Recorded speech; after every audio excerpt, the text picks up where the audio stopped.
గత కొంతకాలంగా ముఖ్యంగా 'ఆంధ్రజ్యోతి' గాని, 'ఏబిఎన్' గాని ఇక్కడ మంత్రులు, ఎమ్మెల్యేల అవినీతి మీద ఫోకస్ చేసినట్టు కనపడుతుంది. హ్మ్. అంటే రేవంత్ రెడ్డి కష్టపడుతున్నాడు. రేవంత్ రెడ్డి రాష్ట్రాన్ని అభివృద్ధి చేయడానికి ఎంతో కష్టపడుతున్నాడు.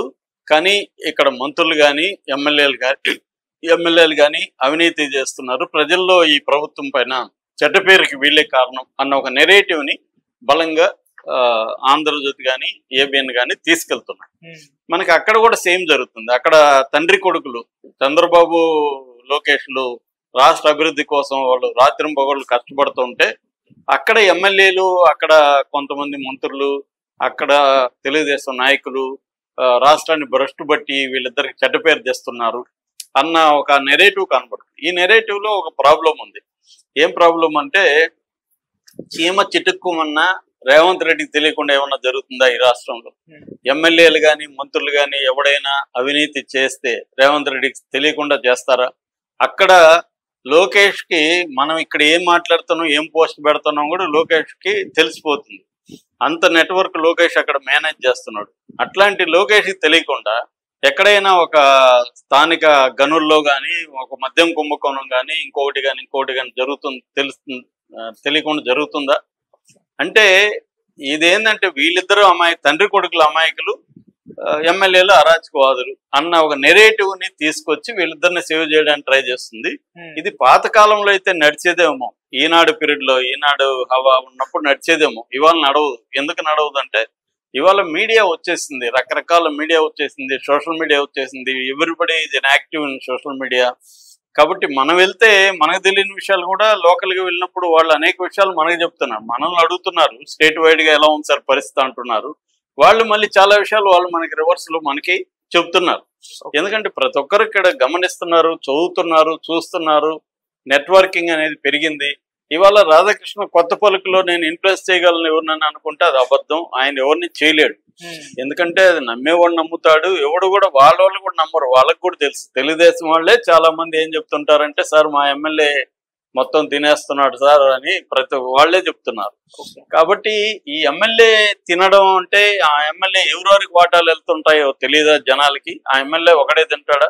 ఎందుకంటే నేను పర్సనల్‌గా చూశాను, చాలా మంది ఎమ్మెల్యేల దౌర్జన్యాలు చేసినప్పుడు, డబ్బులు డిమాండ్ చేసినప్పుడు లోకేష్ దగ్గరికి, చంద్రబాబు దగ్గరికి తీసుకుపోయిన వాళ్ళని నేను చూశాను. హ్మ్. కానీ వీళ్ళిద్దరూ ఏమి చేయలేదు అక్కడ. ఏమి చేయలేదంటే ఎందుకు చేయలేదు?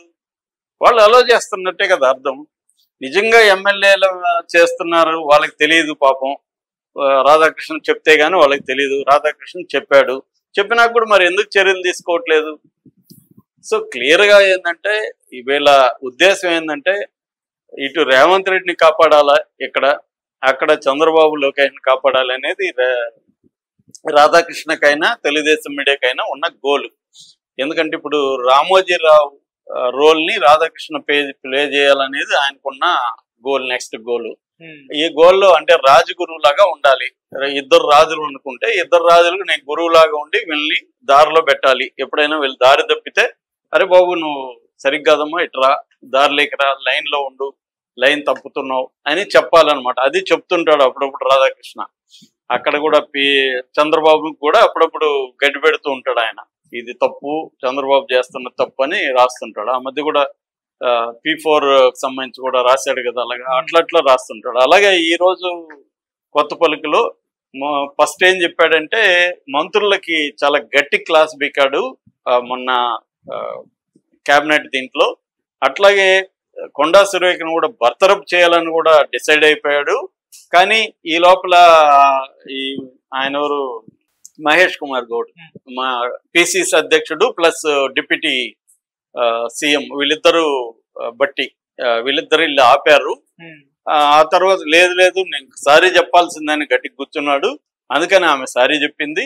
అంటే మంత్రులకు బాగా క్లాస్, మీకు ఏం అన్యాయం చేశాను నేను, మీరు ఎందుకు నా మీద దుష్ప్రచారం చేస్తున్నారని బాధతో, కోపంతో ఆయన అందరి క్లాసులు బీకాడు. సీనియర్స్కి, జూనియర్స్కి అందరికి బీకాడు అనేది ఫస్ట్ రాశాడు. దాని తర్వాత రేవంత్ రెడ్డి నువ్వెందుకు ఇంకా ఇట్లా ఉన్నావు, నువ్వు ఫుల్గా రెచ్చిపో, తాటది వాళ్ళని కంట్రోల్లో పెట్టుకో, నీకేం కాదు, నువ్వు ఒకసారి రాజశేఖర రెడ్డిని తలుచుకో, రాజశేఖర రెడ్డి ఎలా ఉండేవాడు, నువ్వెందుకు ఇంత భయపడతా ఉన్నావు, నీ నీ నీ నీ ముఖ్యమంత్రి పదవికి ఏమీ డోకా లేదు, నీ పదవిని కదిలించే సాహసం ఇప్పుడు అక్కడ చేయరు, కాబట్టి నువ్వు ఫుల్గా రెచ్చిపో అని రెచ్చగొడతా ఉన్నాడు దాంట్లో కొత్త పలుకులో. అంటే మరి ఇది రేవంత్ రెడ్డి రాధాకృష్ణ కలిసి చేస్తున్నారా, లేకపోతే రాధాకృష్ణని రాజగురువు లాగా మనం బిహేవ్ చేయాలంటే మనం గైడ్ చేయాలా ముఖ్యమంత్రుల్ని? అంటే రేవంత్ రెడ్డికి తెలీదా తన ఎలా బిహేవ్ చేయాలో, ఎవరు ఎలా ఉన్నారు రాధాకృష్ణ చెప్తే కానీ తెలీదా అన్న డౌట్లు అందరికీ వస్తున్నాయి అనమాట ఆ కొత్త పలుకు చూస్తే. సో రేవంత్ రెడ్డి పరిస్థితి ఏంటి? ఆయన ఎప్పటికి కూడా కాంగ్రెస్ వాదిగా జనాలు కానీ లేకపోతే పార్టీ కానీ ఆయన్ని కన్సిడర్ చేయట్లేదు.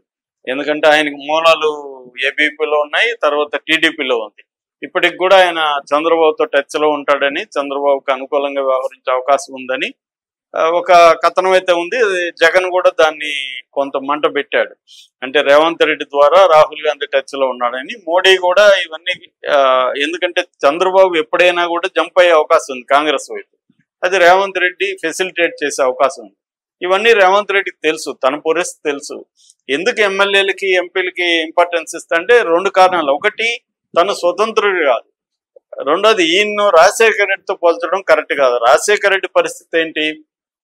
ఆయనప్పుడు కేంద్రంలో సోనియా గాంధీ అధికారంలోకి రావడానికి బలమైన 35 మంది ఎంపీలను ఇచ్చాడు ఆయన. అందుకనే ఆయనకు ఇంపార్టెన్స్ ఇచ్చారు. ఊరికే తనేదో స్ట్రాంగ్ అంటే అర్థమేమి? నువ్వు ఎంపీలను ఎక్కువ ఇవ్వగలగాలి. అప్పుడు ఇచ్చాడు. ఈయన ఎంత ఇచ్చాడు? 8 మందిని ఇచ్చాడు ఎంపీలు. 8 మంది బీజేపీకి రావడానికి రేవంత్ రెడ్డి కారణం కాదా?